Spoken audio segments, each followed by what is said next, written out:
Incorrect show with the Polly Tips of the Week.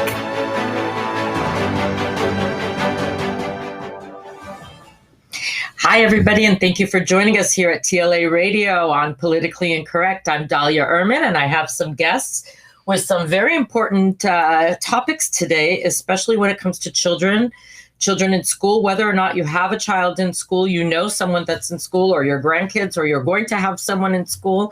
It's very important to keep updated with this and know what's happening in the community, because I know that a lot don't. And they're here to talk to you today about parents that really want to have a say in what happens in their children's lives and make decisions for them as well, and not just have the decisions made for them without knowing what's happening. I'm going to let them introduce themselves across the table, and then we're going to get into a discussion and talk about some things happening right now in the school union, teachers union, anti-Semitism on the rise, and different things that have to do with the kids today in schools. So welcome. Thank and you. How are you today? And Great. Please introduce yourself to the audience. Hi, I'm Rebecca Huriani. I have 3 sons within the LAUSD district, a teenager and 2 elementary school aged kids. Okay. Hi, thank you for having us. Of course. I'm Naz Cohen. I have 2 kids in LAUSD. I have a rising 4th grader and an entering high schooler. And we've been in LAUSD since the beginning. Okay. Hi, I'm Margaret. Dahlia, thanks for having us here today. I have 3 children. I've got 1 entering 2nd grade, 1 entering kindergarten, and then 1 that will someday be an LAUSD student. Okay. Thanks so much for having us here today. We're excited to share some of this information that we've kind of been doused in, and others are just a little bit new to it. Yes. First of all, I appreciate all of you being here today and taking your time and coming out here. Secondly, it's so important for the audience to really know what's happening. And also, I know that we're going to try to get online soon a unanimous letter that's an open letter that was written to, I want you to explain about that, because I think we'll start with that and then move on to other things that are happening right now. Sure. And I'm going to ask, can we put a letter up? Okay, thank you. And go on. As we do it, the letter will come up. Sure. So we are all 3 parents, members of a parent grassroots organization called California Students United. And when COVID started, we just started noticing that things were not going as they should. And it was like the first time, I guess, it gave us parents an opportunity to look under the proverbial hood, so to speak, when it came to our kids' education. And we started seeing things that were very troubling. We saw the president of UTLA, Miss Mayart Cruz, making racist statements, anti-Semitic statements, and we were really surprised that nobody was calling any of this out.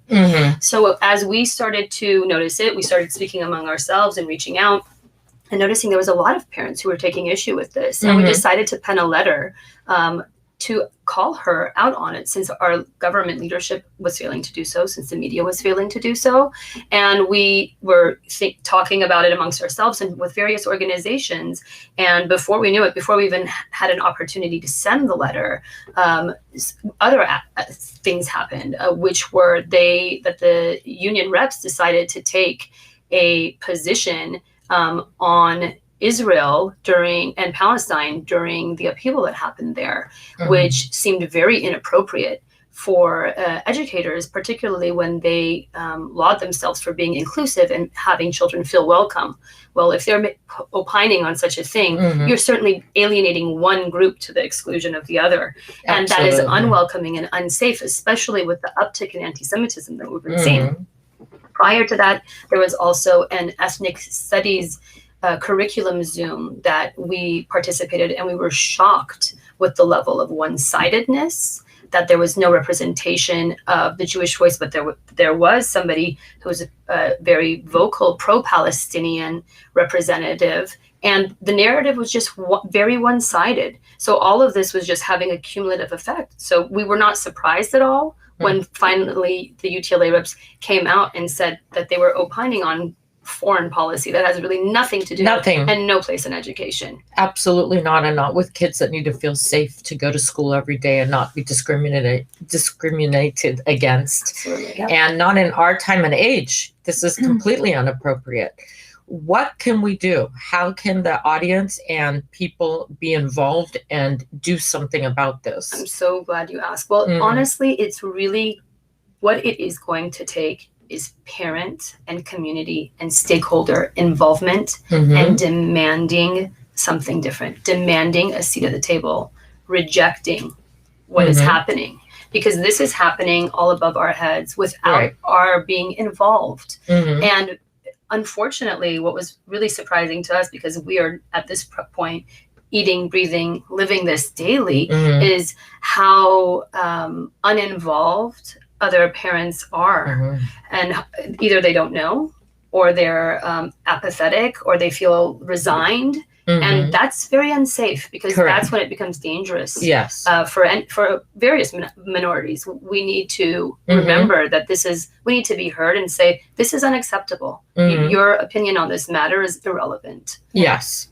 And I'd say many of us actually fell into that boat of like just trustworthy parents that assumed the best of what's going on at LAUSD and UTLA prior to this year, right? And I think that the pandemic, many of us marched with the teacher union in 2019. Right. And I think the pandemic was an eye-opening experience for me personally. I work in healthcare. I managed our COVID response. And, as it got into 2021 and schools weren't even like thinking about reopening in Los Angeles, that's what brought me into this. I was like, well, maybe I can help, like with my background and there's folks who have a background in COVID safety. But it just, once I started to get involved, I realized nobody really wanted that expertise. There was just the answer is no. And parents at every avenue that have tried to get involved, whether it's through what Naz is talking about or the reopening plans for schools in 2020 and 2021, there's really just been a lack of interest in parent involvement altogether. Can you get the parents somehow involved? Is there a way to wake them up? And possibly some don't really know. Right. And like you said, some just unfortunately aren't involved and don't really care. I would love to invite them to come to our website and to our Facebook. The name of our organization is California Students United. Okay. Our website is www.calstudentsunited.org. So very important, and we're going to put that on the show later. We'll put it on when we send it out to people. Yes. Our Facebook is California Students United, so if they do a search under that, and there's a separate, it's not related to us, but a separate Instagram group person, someone who we find very fascinating, because they seem to be like the watchdog of what is going on with UTLA. Okay. It's an Instagram. They can be followed at UTLA Uncensored. Yes, I've heard of it. Yeah, they're incredible, because they just call out a lot of stuff all over the place as it is when it pertains to UTLA, whether it's the anti-Semitism or other things that are going on unrelated to this particular issue, but that is still problematic. Well, what has been problematic with Los Angeles, LAUSD education overall, even before the pandemic, we've had problems. This school district is not thriving. It hasn't been thriving for decades. And unfortunately, rather than focusing right now in a post-pandemic world or during the pandemic, resources on how to keep these students caught up when they were already lacking truly for the most part, what they did was shut everything down and insist on keeping it shut down to leverage things, unfortunately. And what happened is that this gap is growing, right. And catching these students up is becoming more difficult, but they're not pivoting, right? When you're in a time of crisis, you need to pivot. Yes. And in California, where we have excellent weather, there were other ways to solve this problem. Yes. And they turned to the science and they looked to the science to shut down, but then they decided to ignore those same standards of science when it came to the reopening. So when they pointed to the CDC and the LA Department of Health or the California Department of Health, they said, well, we have to shut down. And nobody faults anybody for shutting down when we didn't know what we were dealing with. Right. Of course, safety first. But when it came to the point in time when those same bodies, professionals of health that we trust to make those determinations, said, okay, the standard now is that we can have 3 feet of distance and we can reopen schools. And when you weigh the interest, the psychological, emotional, all those other safety issues when it comes to children, in the balance, we need these schools open. They said, actually, we need to create our own standards of science. And now we are going to be the decision makers of what is the appropriate standard for reopening. So we find that problematic. And we'd like to call them out on it. And to put specifics to what Naz was talking about, when the public health entities all said 3 feet is appropriate for kids, and we waited for it to get from like the World Health Organization to the CDC, and then like roll all the way down to LA Public Health. Then the teachers union and LAUSD said, we're going to be safer than everybody else, and we're going to stick to the 6-foot rule. But what happens when you stick to 6 feet? I mean, you know what a classroom looks like. Yes. You can't fit a full classroom worth of students in there at 6 feet. And so the decision they made was basically to take away half of the education for children by saying, you come for half a day and your other peers come for the other half of the day. Whereas if they said, we'll do it with 3 feet, then they could get everybody in that classroom. And some of the excuses that we were fed was, one of the reasons was the stickers were already placed at 6 feet. I was like, a bunch of parent volunteers. That's actually funny, to be honest with you. I'm not ridiculous. Kidding. This was a reason that was given to us. And we were like, you know what? Like, we'll gather parents to go and move those stickers, give us the yardsticks, or we'll bring our own, and we'll move the stickers for you. But we know that that's not the real reason. You know, there was pressure behind closed doors. There's a lot of these candidates who were in our board that were funded, their campaigns were funded from UTLA, which, you know, that's an unhealthy dynamic when you're electing your boss, and then you have that held over your boss that at any time I can say, like, I'm going to pull that funding in the future. And so why did they stick with what UTLA was asking for? I mean, the only reason we can think of is because of that dynamic between the campaign funding and the politics behind it. But if you're running an education organization and you know I can get all my kids back and I can start catching them up, why would you choose not to do that? And at this point, they're saying, let's not talk about learning loss. Let's not use the word learning loss. Let's not label our children learning loss.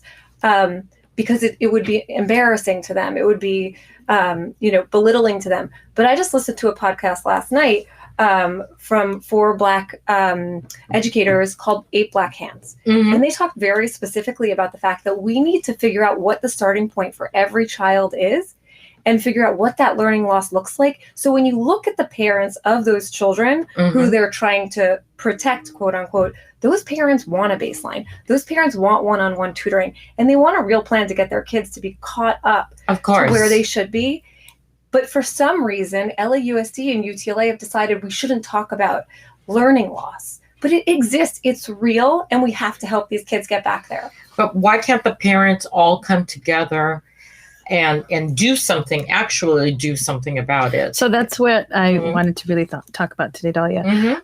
If I am a parent right now listening to this, the first thing I would do is drop everything, go to the computer, go to Facebook, and sign on to CSU on Facebook, California Students United on Facebook, and I would join the group. That's the first thing you can do to take control and help as a parent, because the parents have already come together and joined and formed this group, which will hold the union and the district accountable. Now, just one component of this is the anti-Semitism, which is what we're here to talk about today, but there are multiple other facets to what this group is working on down the line. However, as an Israeli American parent today, to protect your children, to protect your children's children, and everyone within the community really against hate and the union's decision to propagate anti-Israel agenda. And they have already passed 2 motions on anti-Israel and BDS movement. So that's just a first step. And we all know where this is going. So it's important for all the parents to come together, and 1,000 is more powerful than 500. 10,000 is more powerful than 1,000. We need, California Students United needs every parent, Jewish or non-Jewish, and Jewish. I have to say that some of our strongest allies have been non-Jewish parents who are standing up and saying, this is not okay. Right here, for example. I'm not Jewish. Okay. Why do I want people picking fights in an educational environment, or picking fights generally? But we should be focused on the crisis of education that existed in Los Angeles long before COVID. I can only imagine where we stand now, and the hesitance to look at that and peg the students to figure out where they need to come from and to post-pandemic is another issue entirely. But even before the pandemic, a majority of our students were graduating below grade level for English or math or both. Which is unacceptable. Right? Completely. At 11th grade. And letting them get by with it. Exactly. That's the problem. And that's the problem is you send these kids to colleges. And I used to work with an organization that recognized this issue a long time ago. And they would partner with these students at freshman year to make sure that they did their best to graduate these kids in 4 years or 5 years, right? That was the whole plan of this program. And to deny the fact that students are being sent to college far off of where they should be for freshman year it's a cover-up, right? It's an absolute cover-up on what we're doing in LAUSD with our 500,000 students. We need to make this education system better. We need to figure out what's going wrong. Again, I go back to this eight Black Hands, and they mentioned that educators aren't even being educated on how to educate Black and brown students, right? Well, let's dig in there. What are they talking about? And how can we prepare educators better for that? How can we prepare educators better for teaching math in an environment where students might be at different levels? And so rather than focusing on those different issues, they're focusing on how we pick a side with Palestine over Israel. And you know what? I just couldn't. It's not that I couldn't care less, but I couldn't care less in the environment of my child's education. Correct. It has no place in it. I'm going to take a political opinion separately, but I'm not going to take a political opinion there. Right. And we really, this letter was to call on Cecily Maillard Cruz to condemn and to hold her union chapter heads accountable and to tell them, stop. This is not part of education. We are a teachers union who need to focus on getting our kids back on track after a year and a half out of schools. And instead, she stood silent. She didn't answer the letter when we asked her to. And quite frankly, we're very upset with a lot of the school board members who have not spoken up. Every parent should know that there are 7 elected school board officials within LAUSD. Each one represents your district that you live in. A lot of the Israeli American population has Mr. Schmerelson, and they have Jackie Goldberg. They have Nick Malvoin. They have, you can look it up. We can put the link up on calstudentsunited.org and you can find who your board member representatives. Please call their office and ask why they haven't responded. And this actually helps. It does. The calls, the emails, and the actual physical letters. It really helps. Do you have like a letter that somebody could just send out? Yes, we've done that actually, and we can put that up again. The point is that parents need to wake up every year. Not just parents. I really want to say the whole community.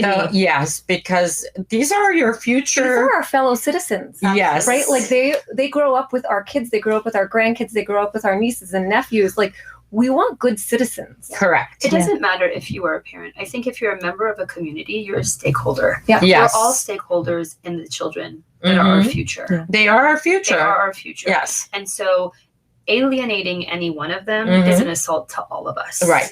That's not the business of education. Not at all. all. Come in and say, I think there's a quote here that she's quoted saying. This is Cecily Maillard Cruz, the president of the Teachers Union. Mind you, very scary to be all honest of your with you. children's teachers pay into this union. They pay dues. They are funding United Teachers Los Angeles. They do have the opportunity not to pay for it. Right. And so, I mean, I have the plan to ask my students' teachers next year whether they pay into this teacher union, because it's really offended me that a lot of these teachers have sat quietly and have kind of been submissive to this issue. And the fact of the matter is they lose nothing if they opt out, right? There's no bargaining they lose. So any increase that they get through their union, they still get that even if they're not a member.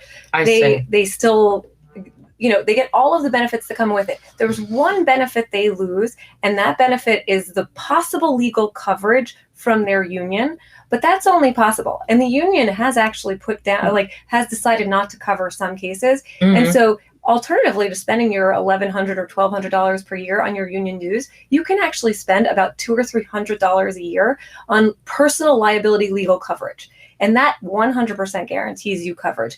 If somebody sues you, they must cover you. Whereas the union can choose not to cover you if it doesn't appear to be in their best interest. Right. So you can go from spending $1,100 or $1,200 a year to $200 or $300 a year, have guaranteed legal coverage, and not lose any of your bargaining benefits. I don't think anybody knows about that. It's called the Janus case. Yeah, it was a Supreme Court case, and it allowed all these public union members to no longer pay into dues because they don't have a choice who they're their Right. leadership is, Mhm. and therefore we can't force them to pay into this. And Dahlia, I wanted to say that this all boils down to one point. Mhm. The school district, LAUSD, has allowed the union to take control and take power, whether it's bargaining at the table, which is why we're asking for parents to have a seat at the table, Absolutely. So important. and has allowed the union to dictate the terms of the agreements that are written And it has behind nothing to closed do doors. with education. And they have added so many unnecessarily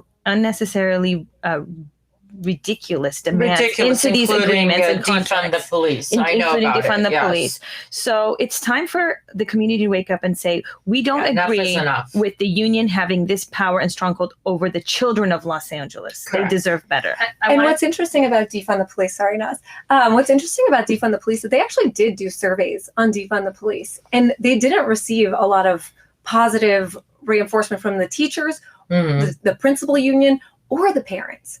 But there are these groups that very suspiciously, they're parent groups and student groups that have 100% alignment with UTLA on their platforms, and they get out there in front of the Media. in front of the district and in front of the media The and- media. and seem to have, like I said, a very suspicious alignment with Mhm. UTLA's platform. Right. And that's, for example, like Students Deserve. And there's a platform called Parents Supporting Teachers. But So it sounds good, but then It it does. sounds sure- legit. I'm sure there's a lot of good stuff Yeah. behind it, but there's just this suspiciousness of the level of uniformity between the platform of a group like, what's the other? Oh, Reclaim Our Schools Los Angeles. Some of the things that those parents say, it sounds exactly what you would hear from a site rep from UTLA. Mhm. And you would imagine there'd be some difference between their platforms. And the coziness between those groups Mhm. is beyond believable for It's most suspicious that something's going on. Sorry, we had cut you off earlier when Yeah. you wanted to read something, yeah, but that's no. okay. It was all important issues. Absolutely. One of the things that Cecily said herself, Ms. Meyer Cruz said, is as educators, it is our job to create nurturing, safe environments for all our students. Mhm.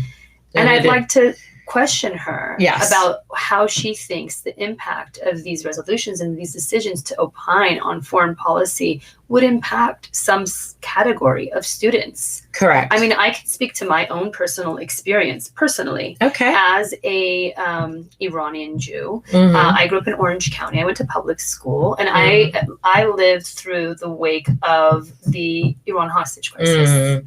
Right, I was already dealing with a lot of anti-Semitism as a student in public school, where I was pretty monolithic community, and it was not friendly. It was not nice. And my teacher actually made an effort. She was a really kind woman to want to make an inclusive environment. Make you feel welcomed and comfortable. Right. And so our school had an event called International Night.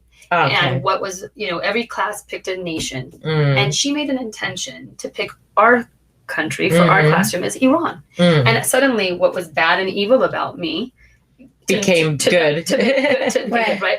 I mean, I was a child. I Right, didn't of know course. about the Iran hostage crisis. I Right. had no hand in it. Yes. I was a proud American. Yes. And then what happened is our principal came in. This was a definitive moment for me. Mm. I don't know, not everybody knows the story about me, but the principal came into the classroom, said something in the teacher's ear, and the teacher said to the classroom, I have an announcement to make. I'm sorry, we cannot represent Iran for International Night. And I would say it was probably one of the most painful, shameful moments in my little 7-year-old life that I wanted to disappear. I was crying on the table. Everybody was looking at me. Yeah. And I was a pariah again. Yeah. And I want to say this can have that same impact. Of Why are we course. doing this to students? It should never be, and it's almost legitimizing anti-Semitism. right. It's making it okay, and Okay. as it is, anti-Semitism is on a huge rise, Absolutely. and it needs to be not okay. I mean, we have a lot of minority groups today that people are trying to help and make it everybody love each other and all and everybody should get along, and yet it's okay, and it became popular that if you're anti-Jewish, anti-Semitism, anti-Israel, anti-Zionist, that's popular. That's okay. That there's this kind of quietness about being okay. Yeah. And as a Jewish background, Israeli, my parents, not me. I have to tell you, when I was growing up, I was in an area that was very welcoming and everything. So today, going to school, I can't imagine if people have to be quiet about it and hide and be embarrassed. And I'm listening to young people tell me they don't want anyone to know that their parents are either Jewish or Israeli. It's scary. And they're afraid. Yeah. That's not okay. That's right. beyond scary. It's really, really at a very thin line of not being healthy and not okay at all. There's not a lot of education on the Israeli-Palestine issue, right? And so if your only piece of education on it is from a teacher meeting where they gather, a pro-Palestinian teacher to talk to all of the teachers, which they were planning this event at Venice High School. I don't know if it ever actually took place. I don't know. But I did see the email where they were inviting the teachers to have the sit-in. Which is the idea that they're having teachers even come in for it is ridiculous. Right, that they need to brief teachers on why Israel's bad. And it's like, my kids actually have a Jewish last name. And it's like, I believe my teachers, I actually have loved every teacher I've had in LAUSD. I've never come across a teacher that I wouldn't absolutely recommend to the person who was coming into the class after us.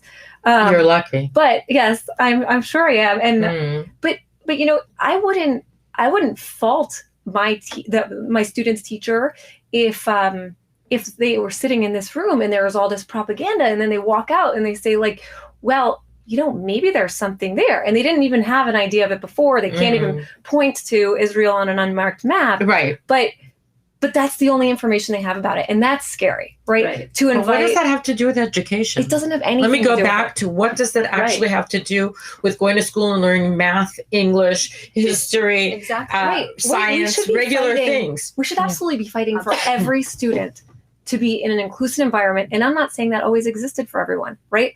There's a lot of kids who were sidelined. I mean, if we look at the data for Black achievement in LAUSD, it is far below what should be acceptable, right? And parents can't accept that, and they don't accept it. They just don't know where to go and how to help their student. And there are great groups out there like Parent Revolution that actually sits down with parents and helps them find the best opportunity for their kid, and actually educates them on the fact that their local public school is not the only choice for them. The charters are out there, and there's magnet schools, and they help them navigate that process. But a lot of parents don't know what to do when they're assigned to a school by zip code.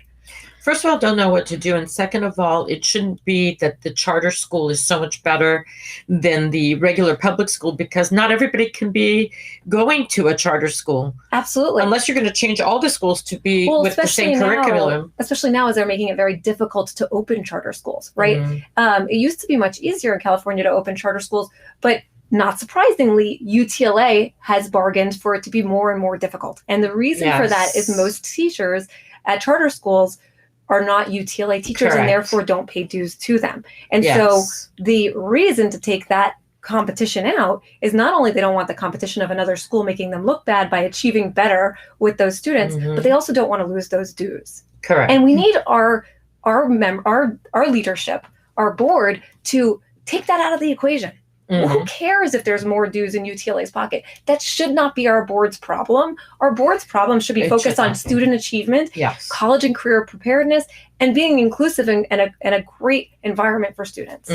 So I want to remind all the parents that in September, there will be a vote. UTLA is voting on the two motions that were passed by the chapter heads on the BDS and anti-Israel sentiment. So I urge every single person who is listening out there now to go to California Students United, calstudentsunited.org, or go to Facebook and join California Students United, because come September, if things don't go the appropriate way that we want them to, which they might not, we need power, and we need to organize, and we need numbers. So that's the smallest, easiest thing that you can do to be informed and to help the future of Jewish students in Los Angeles and any student really, because you know what? First, they're doing this. What's going to be next? Exactly. Absolutely. We are doing this for everyone. Hate is not okay within the educational system. Cecily's called out more than just Jewish parents. She's called out white parents. She's called out Middle Eastern parents, right? Like, she doesn't have just one target. She's got plenty of targets, and it's whatever the most convenient target at the moment is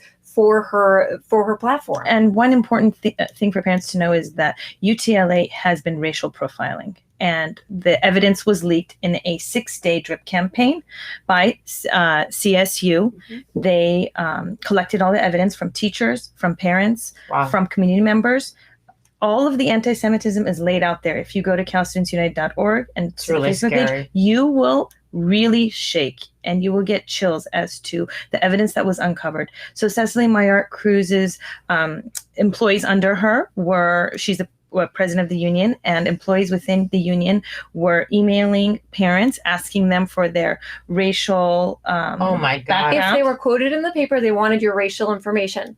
And what's interesting when I can bring it back to the parent groups we talked about earlier and the suspicious, platforms that are so similar, is that data ended up, it looked like being published by a group called Students Deserve or Reclaim Our Schools. I'm not sure which one, but one of those groups that I mentioned before that's supposed to be a grassroots parent group or student group was the ones that ended up publishing a statistical summary of parents who spoke out in the media and what their race was. So it almost looked like UTLA collected it and handed it to a grassroots group. Which is probably what happened. Probably, like I said, I don't have proof of that, but it seems that way. It seems similar that all of a sudden they had someone collecting racial profiles of people who were quoted in the newspaper when we saw evidence that UTLA was doing that. How did she become president? With 12% of the vote of teachers. So the other, this is my beg to any teachers that are on this, that are listening right now. You have to vote for your president. Absolutely. You have to vote for your site leadership. Only about 15% of teachers voted for their leadership. Wow. So there was about, I want to say like 5,000 folks who actually voted for their president. There was over 30,000 teachers. And Cecily Maillard Cruz gathered about 3,500 votes out of, 30,000 teachers. Sad. It's sad. It's really sad. It's sad. And the amount of power she is wielding to shape the direction of our city is, and not just our city. Actually, a lot of cities look to LAUSD. It's the second largest school district in the country. So Cecily and along with Randy Weingarten, are probably two of the most influential people in terms of what's happening at schools today. San Francisco's school district has also taken a page out of LAUSD. I saw that, and I think that they voted, didn't they? They did it before. They did it before. So this is infectious. This is dangerous. Community members, stakeholders need to have their voices heard. They need to unify. I mean, I think one way that might be an effective way, besides, as Rebecca has been repeatedly saying, please join us at California Students United. Please follow us. Please reach out to us, is also within your communities, unify and make your groups and say, what are we going to do at this school or this site to demonstrate that we are not okay with this? Right. We will take back our schools. We are stakeholders, especially parents with children. We deserve a seat at the table. None of our board members have children in LAUSD. Okay. How is that appropriate? I would like to point out that one of the board members actually, in response to the CSU letter, stood up, Nick Melvoin, and wrote a letter and condemned the vote and urged the rest of his board members to follow suit and to speak out against the UTLA's decision. He did. Right. I would say on the other side of that, though, I think it took him about 10 days to do so. Right. And CSU was a big part of that, I think, that push. And so we're asking for the rest of the board, the 6 final members, to answer and condemn that before September. Well, I think I can give you an example of, I had an exchange with Kelly Gonez's office. She's our board president, right? So whether we have our districts that we're assigned to, and Nick Melvoin is my, board member, but Kelly's the president. So I also think of her as my representative as well. So I reached out to her office. Kelly Gonez, yes. I reached out to Kelly Gonez's office, and her director of community engagement, something like that, said to me, I don't see why it matters what our thoughts are on anti-Semitism. And I said, look, if that's your official response, and he backed away a little bit and he was like, that's not our, and I was like, look, I'm going to give you until tomorrow at 5. Like, if Kelly wants to give us a different response and give us her response, fine. But otherwise, we're going to consider that your response to the CSU letter. And they never got back to us. And I reminded them, it wasn't like, oh, I forgot because it was a busy day, right? I reminded them repeatedly, I'd love to get your response. But the only response we ever got from Kelly Gonez, who is our board president of LAUSD, was that I'm not sure why it really matters what our thoughts on anti-Semitism are. It's really scary what's happening. It's scary for the students. and the parents need to be involved. So I'm going to ask you now, a lot of parents are going out of town. It's summer, beach, pools. They're really not focusing. They're worried about what's going on at home right now with their kids. How do you get them more involved before September, before school starts? I think the end of August, isn't it?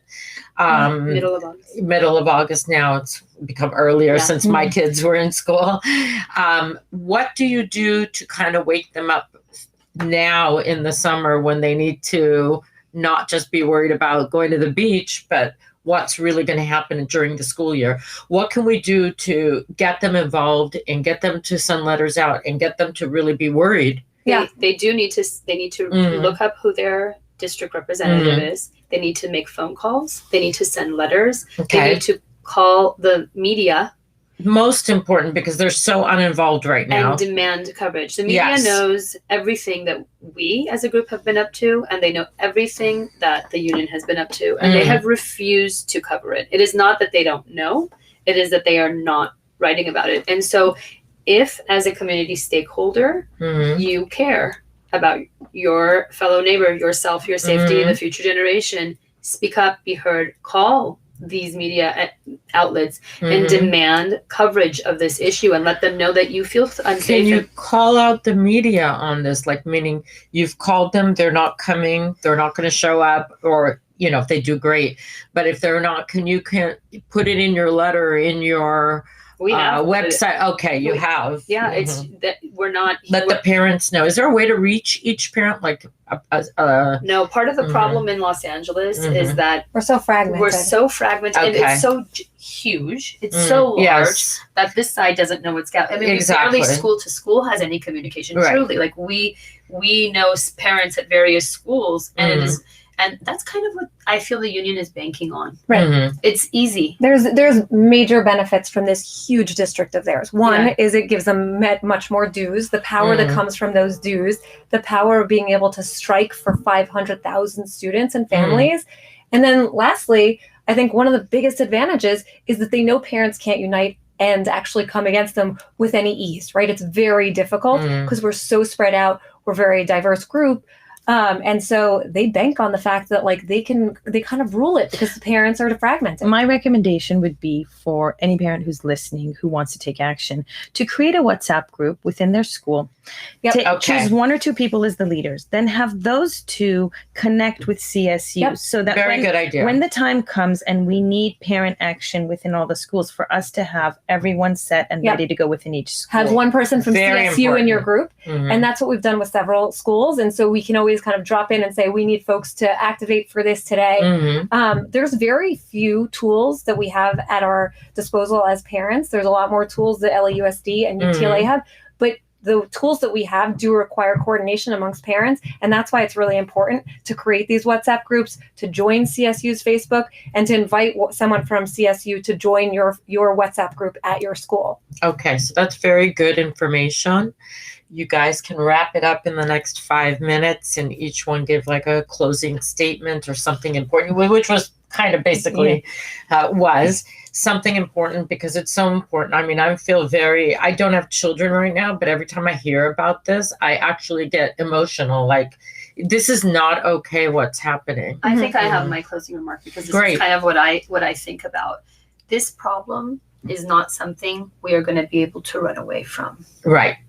You can say, oh, I don't have to worry because my kids are in parochial school or Jewish school or religious school. It is not going to go away. This is a problem because this is our community. And we have to be vested in our future.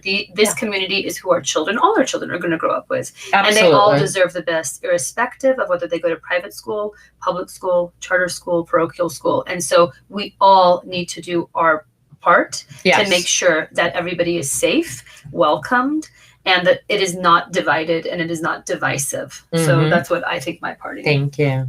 Yeah. I mean, it's something I would echo exactly what Naz says, but since she already said it, I'll say something different. Okay. I think we all know that there is a vote for governor coming up in September, I think it is. And so I think be really thoughtful about which of those candidates have spoken up for your students this year. That's a very good and important information. Yeah, and they're not going to affect... make the connections Right. of how important that is. Exactly. Or voting is in general. Yes, get out and vote when it comes up in Please. September, please. Mhm.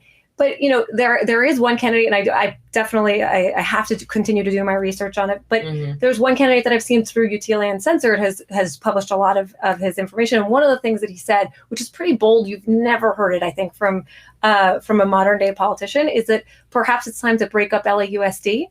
And that's Kevin Kiley, right? And he's relatively like new to most people's ears, but I think like the fact that I've seen him speak up specifically on schools, because it's an area, it's a bombshell that nobody wants to touch. Right.